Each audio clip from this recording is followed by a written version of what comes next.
नमस्कार दोस्तों, आज हम आपको बताने जा रहे हैं एक ऐसी सच्ची आध्यात्मिक कहानी जिसने एक युवक की जिंदगी पूरी तरह बदल दी। मध्य प्रदेश के खरगोन जिले के रायपुरा गांव के रहने वाले श्री हेमेंद्र यादव जी, जो पहले शिव जी को जल और दूध चढ़ाते थे और हनुमान जी के मंदिर जाते थे, तीर्थ व्रत श्राद्ध सब करते थे, लेकिन लाभ कुछ भी नहीं मिला। सर, संत रामपाल जी महाराज से नाम दीक्षा लेने से पहले हम समाज में प्रचलित जो पारंपरिक पूजा पाठ होती थी वही करते थे और शिव जी को जल चढ़ाना, दूध चढ़ाना और हनुमान जी के मंदिर में अगरबत्ती लगाना, इस प्रकार की पूजा करते थे। साथ में हम तीर्थ जाना, व्रत करना और श्राद्ध निकालना, इस प्रकार की पूजा पाठ भी करते थे। और फिर एक दिन टीवी पर पहली बार उन्होंने सुना संत रामपाल जी महाराज का प्रामाणिक सत्संग। जब उन्होंने वेद, गीता, पुराण, बाइबल सबसे प्रमाण देखा तो हेमेंद्र जी चौंक गए। क्या सच में ऐसा भी कोई संत हो सकता है? ये सब देखकर उनकी जिज्ञासा बढ़ी और उन्होंने गीता उठाई, और जब संत रामपाल जी महाराज के बताए ज्ञान को एज इट इज गीता में पाया तो उनकी आध्यात्मिक दिशा हमेशा के लिए बदल गई। और सत्संग में उन्होंने बताया आध्यात्मिक ज्ञान जो हमें अच्छा लगा। वो वेदों, शास्त्रों, गीता, पुराण, बाइबिल सभी से प्रमाणित ज्ञान दे रहे थे। वो संत रामपाल जी महाराज ने जब बताया तब पता चला, तो हमें विश्वास नहीं हुआ और फिर उसमें प्रमाण देखने के लिए हम अंदर से गीता उठा के लाए और गीता को मैच किया संत रामपाल जी महाराज के अनुवादित गीता से, और वैसा का वैसा एज इट इज उसमें लिखा हुआ पाया। तब हमें पूर्ण विश्वास हुआ। लेकिन कहानी यही नहीं खत्म होती। नाम दीक्षा के बाद उन्हें मिले ऐसे ऐसे चमत्कारी लाभ, जैसे गंभीर बीमारियों से चुटकियों में राहत, घर की खोई ज्वेलरी का अचानक वापस मिल जाना, और दुर्घटना से चमत्कारिक बचाव और नशे से संपूर्ण मुक्ति। आज हेमेंद्र जी खुलकर कहते हैं, पूरी पृथ्वी पर संत रामपाल जी महाराज के अतिरिक्त कोई तत्वदर्शी संत नहीं है जो आज तक किसी संत महंत ने हमें नहीं बताया। और फिर हम कुछ दिन तक सत्संग सुनते रहे, ज्ञान अच्छा लगा और हमको इतना विश्वास हो गया दृढ़ कि पूरी पृथ्वी पर इनके अतिरिक्त तो और कोई तत्वदर्शी संत नहीं है। तत्वदर्शी की पहचान भी पता चली वहीं से हमें। और फिर कुछ दिनों बाद हमने संत रामपाल जी महाराज से नाम दीक्षा ली। सर, संत रामपाल जी महाराज से नाम दीक्षा लेने के बाद आपको क्या लाभ प्राप्त हुए? सर, मुझे संत रामपाल जी महाराज से नाम दीक्षा लेने के बाद शारीरिक, आध्यात्मिक, मानसिक भी लाभ हुए हैं। मुझे एक तकलीफ हुई थी, लीवर में इन्फेक्शन हो गया था और जॉन्डिस हो गया था, हेपेटाइटिस ई भी हो गया था, बहुत सारी बीमारियां एक साथ हो गई थी और मुझे हॉस्पिटल में एडमिट करना पड़ा। तो उस समय मेरी हालत बहुत ख़राब हो चुकी थी। और फिर मुझे भक्तों ने बताया कि आप गुरुजी के दर्शनार्थ के लिए आप जाएं तो परमात्मा से प्रार्थना करना तो आप ठीक हो जाओगे। तो मेरी ऐसी कंडीशन थी कि मैं जाने के लायक नहीं था। डॉक्टर ने खाने पीने का मना किया था, दूध पीने का ही बोला था और कुछ खा पी नहीं रहा था, ऐसी कंडीशन हो गई थी। लेकिन फिर भी मैं परमात्मा को दंडवत प्रणाम करके मैं परमात्मा के दर्शन के लिए निकला। और जैसे ही गया तो रास्ते में मेरे को कुछ भी खाने पीने को मना कर दिया था डॉक्टर ने, लेकिन फिर भी मैं घर से पराठे और फ्राई की हुई मिर्ची लेकर गया था और मैं कुछ नहीं खा पा रहा था, लेकिन फिर भी मैं ले गया था कि अगर नहीं खा पाया तो रास्ते में किसी और को खिला दूंगा। तो मैं रास्ते में आधी दूरी गया था और जितने भी पराठे रखे हुए थे, 8-10 पराठे लेकर गया था, वो मैं सभी रास्ते में ही खा गया और मैं रास्ते में ही स्वस्थ हो गया। संत रामपाल जी महाराज की कृपा से ही ये सब कुछ हुआ है। सर, इसके अलावा एक और लाभ हुआ है। जैसे ही संत रामपाल जी महाराज से मैंने घर में अकेले नहीं भक्ति की शुरुआत की थी और मेरे घर में कुछ ज्वेलरी रखी हुई थी मम्मी की अलमारी में, तो वो ज्वेलरी अलमारी से गायब हो गई थी, पता नहीं कहाँ चली गई थी।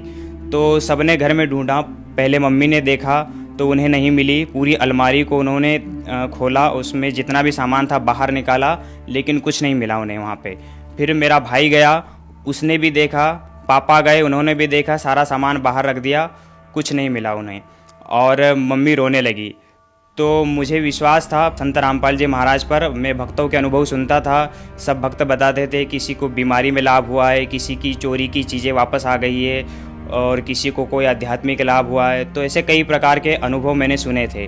तो मुझे विश्वास था कि कहीं नहीं जाएगी वो चीज़ें, घर में ही होगी या फिर कहीं से भी होगी, तो मैं गुरुजी से प्रार्थना करूँगा तो सब आ जाएगा वापस। तो मैं इतना सोचकर मैं जब अलमारी में देखने गया पहली बार तो वहाँ पे कुछ नहीं था, मैंने भी देख लिया, कुछ नहीं मिला। फिर मैंने गुरुजी संत रामपाल जी महाराज के आगे दंडवत प्रणाम किया, उनकी तस्वीर के आगे दंडवत प्रणाम किया और उनसे प्रार्थना की कि गुरुजी मेरी मम्मी की जो भी ज्वेलरी है जहाँ भी रखी थी आप वहाँ वापस रख दीजिए और मैं वापस दोबारा देखने जा रहा हूँ तो वहीं पे मुझे एज इट इज़ मिल जाए। तो इतना कहकर मैं फिर वापस दोबारा देखने गया तो उस अलमारी में वो चीज़ें जो डिब्बा था ज्वेलरी का जिसमें रखी हुई थी वो वहीं पे वापस मुझे एज इट इज़ मिला हुआ वहीं पे मिल गया। और फिर मैंने सबको दिखाया घर में और मम्मी सब रोने लगे घर में और सबको विश्वास हो गया कि संत रामपाल जी महाराज पूर्ण संत है। सबने देखा, किसी को कुछ नहीं मिला, लेकिन इसने प्रार्थना की और प्रार्थना करते ही वो चीज़ वापस आ गई तो उन्हें दृढ़ विश्वास हो गया। फिर वो भी सत्संग सुनने लगे और कुछ दिन बाद उन्हें विश्वास बना तो उन्होंने भी नाम दीक्षा ले ली। सर एक और भी हमें लाभ हुए हैं शारीरिक। एक बार मैं ऐसे रोड क्रॉस करते हुए जा रहा था और सुमरन कर रहा था। गुरुजी ने सतनाम दिया हुआ है, मैं सतनाम का सुमरन करते हुए जा रहा था और 3 ऑटो रिक्शा वाले रॉन्ग साइड से आए और बहुत तेज़ चला रहे थे वो और बिल्कुल मेरे ऊपर ले आए। तो जैसे ही ऊपर आए तो मुझे ऐसा लगा कि मेरे ऊपर आए और मेरा एक्सीडेंट हो गया कि मैं अब बच नहीं पाऊँगा, लेकिन पलक झपकते ही इतना सब कुछ हुआ और देखा कि वो ऑटो रिक्शा आगे जा चुका है और मुझे कुछ नहीं हुआ, मैं बिल्कुल स्वस्थ हूँ। और वो ऑटो रिक्शा वाला निकल गया और उसके पीछे वाला वापस देख रहा है, देखते हुए जा रहा है कि ये रिक्शा तो इसके ऊपर चला गया था लेकिन ये बच कैसे गया, इसे कुछ नहीं हुआ। तो वो भी आश्चर्यचकित हो गया और वो भी निकल गए और मैंने भी इस बात को ध्यान नहीं दिया। मैं रोड क्रॉस करके वापस आ गया और फिर मैंने संत रामपाल जी से प्रार्थना की और उन्हें दंडवत प्रणाम किया और उनके आगे बोला कि गुरुजी ये सब आपने ही किया है, आपने ही मुझे बचाया है, वरना आज मेरा बचना संभव नहीं था। तो इस प्रकार से ये लाभ भी हुआ। एक बार मैं घर पे क्या है कि कुछ भैंसें हैं जिनका दूध देने के लिए मेरा भाई जाता है। एक रोज़ मैं जा रहा था और अचानक से एक बाइक रोड क्रॉस करते हुए आई और मैं सामने से जा रहा था। मैं बहुत स्पीड में था, तेज़ी से जा रहा था और वो बाइक सामने आ गई और मेरी बाइक उसमें चली गई, उस बाइक के अंदर। लेकिन ऑटोमेटिक मेरा ब्रेक तो नहीं लगा, नहीं पता नहीं, ऐसा लगा कि किसी ने उस बाइक को, मेरी बाइक को रोक लिया और वो अचानक रुक गई, वहीं पे थम गई। ये सब कुछ संत रामपाल जी महाराज की कृपा से ही हुआ है। संत रामपाल जी महाराज की शरण में आने से पहले सर मैं कुछ नशा भी करता था, कभी कभार करता था, तो वो भी मेरा नशा भी छूट गया। और पापा भी नशा करते थे तो उनसे छूट नहीं रहा था। उन्होंने कई बार प्रयास भी किया, कुछ दिन छोड़ते थे फिर वापस चालू कर देते, छूट नहीं पा रहा था।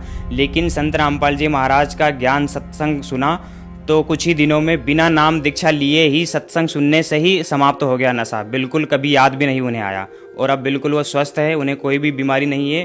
पहले उनकी दाढ़ में भी दर्द होता था और बहुत परेशान भी रहते थे मानसिक रूप से भी, तो वो सब कुछ अब ख़त्म हो गया है, बिल्कुल स्वस्थ है और उन्हें कोई तकलीफ नहीं है और कोई नशा नहीं करते। सर संत रामपाल जी महाराज का नशा मुक्ति में क्या योगदान है? सर संत रामपाल जी महाराज का नशा मुक्ति में विशेष योगदान है। उनका आध्यात्मिक मार्ग ऐसा है जिसको एक बार जो व्यक्ति सुन ले वो ज़िंदगी में कभी नशा नहीं करता।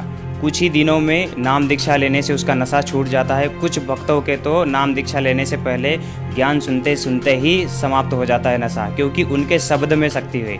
जो सच्चा सद्गुरु होता है उनके शब्द में शक्ति होती है। वो आशीर्वाद मात्र से, ज्ञान सुनाने से, इस प्रकार से वो नशा और नशे जैसी बीमारियों को, लतों को हमेशा के लिए समाप्त कर देते हैं। सर जो श्रद्धालु आज आपको देख रहे हैं, आप उन्हें क्या संदेश देना चाहेंगे? सर जो श्रद्धालु मुझे देख रहे हैं, मैं उन्हें संदेश तो नहीं दे सकता, लेकिन उनसे एक प्रार्थना कर सकता हूँ कि यह मनुष्य जन्म बहुत अनमोल है, बार बार नहीं मिलता। तो इसलिए ये मनुष्य जन्म सिर्फ परमात्मा की भक्ति के लिए मिला है और इसे भक्ति में ही लगाओ और पूर्ण मोक्ष प्राप्त करो। और ये मोक्ष मार्ग संत रामपाल जी महाराज के अलावा पूरे विश्व में किसी के पास नहीं है, क्योंकि वे वेदों, गीता, पुराण, कुरान, बाइबिल सभी धार्मिक सदग्रंथों से प्रमाणित करके ज्ञान बताते हैं। सर संत रामपाल जी महाराज से नाम दीक्षा कैसे ले सकते हैं? संत रामपाल जी महाराज से नाम दीक्षा लेने का बहुत ही आसान तरीका है। संत रामपाल जी महाराज का कई चैनलों पर सत्संग आता है और उन चैनलों पर सतलोक आश्रम का नंबर हाईलाइट होता है नीचे, और उन नंबरों पर संपर्क करके आप नाम दीक्षा की पूरी जानकारी ले सकते हैं और कहाँ से नाम दीक्षा लेना है वो सब आपको उस नंबर से पता चल जाएगा। धन्यवाद सर। सत साहब।